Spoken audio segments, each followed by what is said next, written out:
bonjour à toutes et à tous et bienvenue sur le village des associations. Ici c'est le deuxième jour de cet événement, un événement qui regroupe plein d'associations à Strasbourg au parc de la Citadelle et qui ont tous des super beaux projets et des objectifs divers. Et aujourd'hui nous accueillons Jules de l'association Hop la Transition. Bonjour Jules, comment vas-tu ? Bonjour, ça va et toi ? Ça va très bien, merci. Est-ce que tu peux nous parler un peu de ton association ?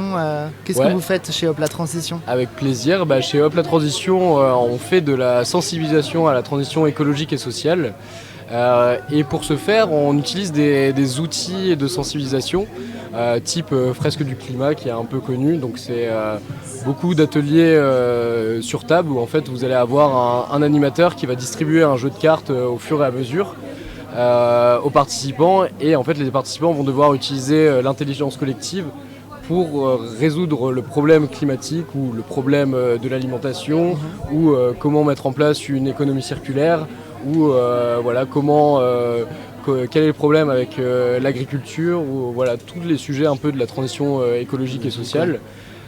Et donc ils vont utiliser l'intelligence collective, déconstruire tout ça, s'informer et apprendre pas mal de choses tout en même temps en passant un moment qui est convivial et ludique où les gens s'amusent parce que voilà l'écologie, la transition écologique c'est pas que quelque chose qui est barbant, qui est anxiogène, qui est tout ça, c'est aussi quelque chose de très intéressant qui permet aux personnes aussi de s'émanciper, qui permet aux personnes de pouvoir imaginer le monde un peu autrement.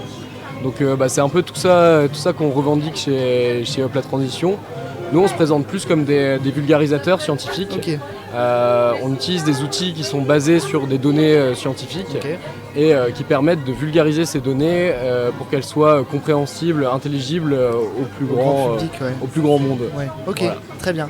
Et du coup, quelles sont vos méthodes d'action ? En fait, vous intervenez du coup envers différents publics, comme tu le disais, mais est-ce que vous êtes plutôt sur Strasbourg ? Est-ce que vous voulez vous développer ? Est-ce que vous êtes déjà développé à plus loin ? Comment est-ce que ça fonctionne chez vous ? C'est ça, c'est un peu parti de Strasbourg, mais là on est présent dans toute l'Alsace. Okay. Donc Hop la Transition, c'est un nom pour être à l'échelle locale, pour lancer la transition à l'échelle locale.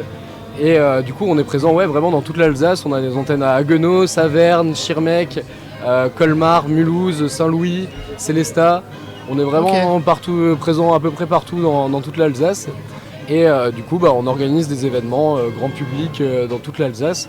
Mais on va aussi dans les entreprises, on va aussi dans les collectivités, on va aussi dans les associations.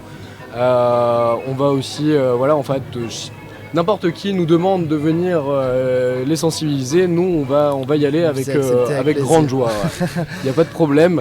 Et, parce que ces outils, ils ont été développés, en fait, ça part d'un principe où assez de gens ont pris conscience de ce qui se passe et ont envie d'agir.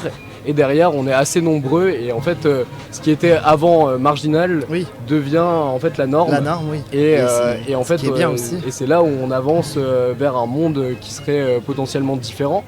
On revendique aussi souvent une baisse aussi, baisser sa consommation énergétique, baisser tout ça.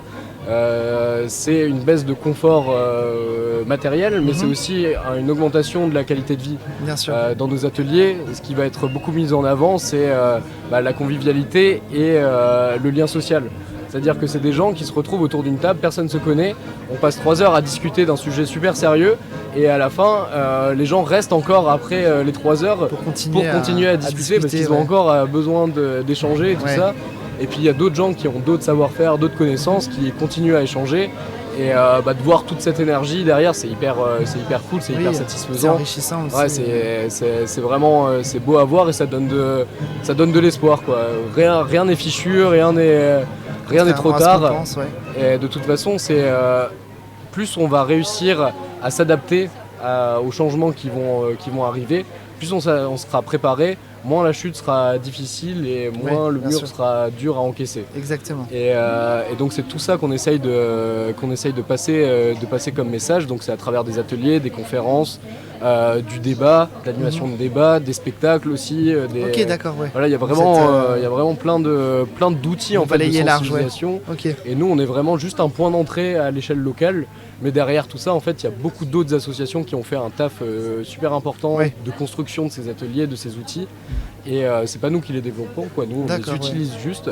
Et c'est des associations nationales qui sont aussi à l'échelle locale. Et donc nous, on fédère à l'échelle locale ces associations pour qu'en fait, ils aient un point d'entrée, pour qu'on soit visible.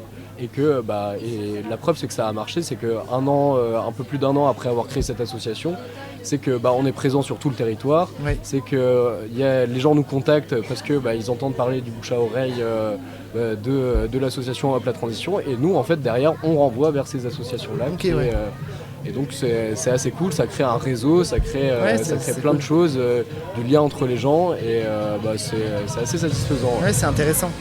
Et du coup, comment est-ce que ça se passe ? Comment on peut participer à vos événements et tout ça ? On peut vous retrouver, vous avez un site internet, des réseaux sociaux On a un site internet où vous avez un calendrier avec tous les événements dans toute l'Alsace. Pour les grands prochains événements, on a notamment le 4 octobre à la manufacture des tabacs. D'accord. Où on va faire un On y est fresque. Ok. Donc c'est un endroit où on va regrouper 5-6 fresques.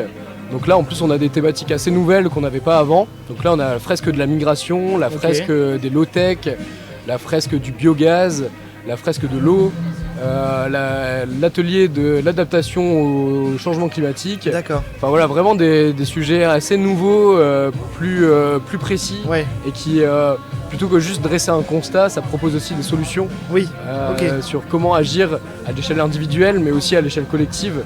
Parce que la réponse, elle peut être individuelle, mais ça ne va pas suffire, elle doit être aussi collective. Et donc ça a aussi des ateliers qui vont permettre ça.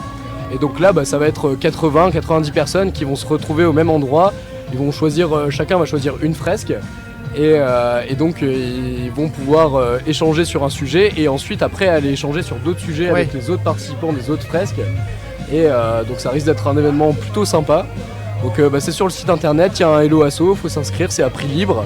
D'accord. Chacun donne ce qu'il veut selon ses moyens, selon ce qu'il peut. Nous bien sûr on a des frais aussi un peu derrière pour des locations de salles, de matériel et tout ça, mais vraiment c'est à prix libre selon chacun ce qu'il peut donner et tout ça, et c'est pas du tout dans la logique d'être ouvert, d'être rentable ou quoi que ce soit, c'est que tout le monde vienne, que tout le monde passe un bon moment. Il n'y a pas de restriction. Parce que c'est ça, là c'est dans un bar quoi en fait, les gens viennent. C'est convivial. Ils viennent pour passer un bon moment, ils viennent pour apprendre et passer un bon moment. Ok. Et voilà, c'est ça les valeurs de l'association. Comprendre, très belle valeur. Et au-delà de ça, je pense que vous fonctionnez avec des bénévoles. Est-ce que vous êtes en recherche active de bénévoles ? Est-ce que certains qui nous regardent seraient peut-être intéressés pourraient devenir membres chez vous ? Voilà, c'est ça. Si des gens sont intéressés, la première étape, c'est déjà de venir participer à un atelier. Et une fois que vous avez participé à l'atelier, en fait, vous pouvez vous former à cet atelier. Okay. C'est une formation qui va en fonction des différents ateliers, ça va être entre une journée et une demi-journée. Ouais. Ensuite, vous êtes supervisé sur les premiers ateliers que vous allez animer. Et ensuite, vous êtes animateur d'un atelier de sensibilisation et vous pouvez aller répandre la bonne parole comme bon vous semble. Participer aussi aux animations que Hop la Transition va faire. Ouais. Parce que là sur cette année-là, on est déjà à peu près 200 événements depuis janvier, donc ça fait beaucoup d'événements. On a toujours besoin de plus d'animateurs. Et toujours ça de prix, Voilà, c'est toujours ça de prix, et puis même c'est enrichissant pour les gens. Bien sûr. Ça peut être professionnalisant parce que vous pouvez aussi le faire de manière professionnelle, aller sensibiliser dans les entreprises. En faisant payer les entreprises pour ces ateliers de sensibilisation, ça rentre dans leur cadre RSE, ça rentre dans plein de cadres de formation en entreprise, dans les collectivités aussi, donc c'est possible de se professionnaliser après là-dedans aussi. Et puis c'est des aventures humaines quoi. Au-delà de ça, c'est la rencontre, du partage. Quand vous êtes à l'atelier, vous rencontrez 10 personnes, mais quand vous êtes animateur, vous rencontrez 100, 200 personnes en fait, au fur et à mesure des ateliers que vous prenez. Et les gens vous apprennent aussi beaucoup de choses. C'est que vous arrivez dans une position où vous êtes un vulgarisateur, vous êtes un sachant, ou vous avez une compétence quoi. Mais derrière, en fait, vous construisez votre discours et vous améliorez votre discours avec les gens qui participent à ces ateliers. Bien sûr, qui font évoluer aussi c'est ça. Les choses. Et on cherche aussi un service civique possiblement pour nous développer dans les quartiers populaires. On a un marché public avec l'Eurométropole de Strasbourg pour aller dans les 33 communes de l'Eurométropole et dans les centres socioculturels pour développer du coup ce marché public avec l'association, se former que le ou la personne en service civique se forme à nos ateliers de sensibilisation. Ouais. Et que derrière, pour la personne, ça peut être quelque chose de professionnalisant, ça peut être quelque chose d'enrichissant, ça peut être quelque chose de développer, ça va être de la rencontre aussi avec des élus, avec des personnes directement impliquées dans l'éducation populaire, dans tout ça. Ok, très bien, pareil, s'il y a des gens qui sont intéressés pour un service civique, hop, la transition recrute. Voilà, le site internet c'est hoplatransition.org. Ok. Et tout est dessus. Tout est indiqué, voilà, tout ce que vous venez de dire. Le site est assez clair, est très clair, très beau. Ok, super. Merci beaucoup Jules d'être venu présenter ton association et d'avoir partagé ce moment avec nous. Merci à vous. Bon courage pour la suite et plein de bonnes choses. Ouais, ça va bien se passer. Merci. Bonne journée.